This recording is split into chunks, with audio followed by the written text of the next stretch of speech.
আরে এই পেঙ্গুইন তো ঘুমিয়ে রয়েছে, এই ফাঁকে আমি ওর শরীরের সবগুলো লোম তুলে নেই। আরে কি আমার শরীরটা এরকম খালি লাগছে কেন? আরে পেঙ্গুইন, তোর শরীরের সব লোম তো আমি তুলে নিয়েছি রে। আরে বদমাইশ বিড়াল এ কি করলো? আমার শরীরের সব লোম তুলে নিয়েছে। আমি এক্ষুনি গিয়ে ভাল্লুক মামার কাছে বিচার দেবো।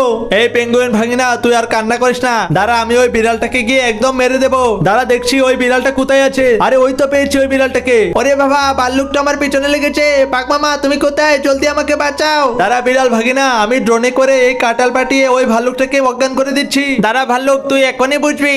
ওই ভাল্লুকের বাচ্চা, তুই আমার বিড়াল ভাগিনার পিছনে লেগেছিস। এইবার আমিও তোর শরীরে লোমগুলোকে তুলে নেবো।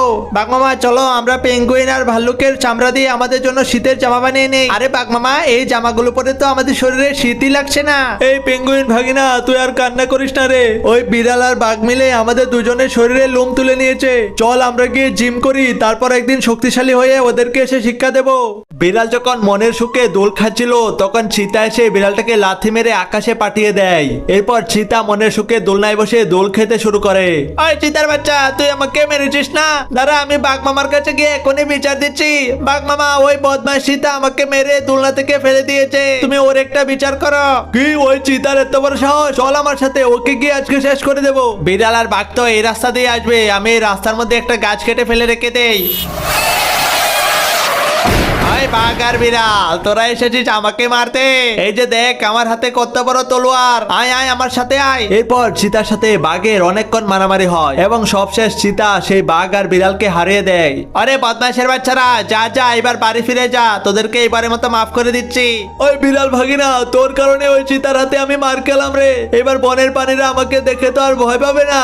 চল চল আমরা বাড়ি ফিরে যাই। আমাদেরকে আরো শক্তিশালী হয়ে ফিরে এসে তারপর ওই চিতাকে শিক্ষা দিতে হবে। ভেড়ার মালিক দেখার আগে ভেড়াটাকে নিয়ে পালাতে হবে। এই ভেড়া তাড়াতাড়ি চল। ওই বিড়াল চোর, আমার ভেড়াটাকে দিয়ে যা বলছি। এই ভেড়া, তুমি ঘাস খেয়ে নাও, তারপর তোমাকে নিয়ে জমি চাষ করতে যাব। সুন্দর করে জমিটা চাষ করো, তারপর এটাতে আমি শশা লাগাবো। জমি চাষ করা হয়ে গিয়েছে, এবার এটার মধ্যে সবজি লাগিয়ে দেই। সবজি খেতে পানি দেই, তাহলে আমার ফসলগুলো ভালো হবে। এই যে ভেড়া, দেখো কত শশা হয়েছে। চলো এইগুলো বাজারে নিয়ে বিক্রি করি। তুমি তো সারাদিন অনেক কষ্ট করেছো, নাও এই দুধটুকু খেয়ে নাও। দাও দাও, আমাকেও একটু দাও, আমি খাই। কাজ করে তোমার শরীরটা তো অনেক নোংরা হয়েছে। দাঁড়াও, তোমার শরীরটাকে সুন্দর করে পরিষ্কার করে দিচ্ছি। এই যে ভেড়া, তোমার তো মনে হয় আরো ক্ষুধা লেগেছে, তুমি পেট ভরে ঘাস খেয়ে নাও। এবার আমি এই ভেড়াটা থেকে ওর শরীরে সবগুলো লোম ছুলে নেই। হা, ওই ভেড়াটাকে তো আমি ফ্রাই করার ব্যবস্থা করছি, তাই তো সবজিগুলো কেটে নিয়েছি। এই যে ভেড়ার মাংস রান্না করবো এখন, সেই স্বাদ লাগবে।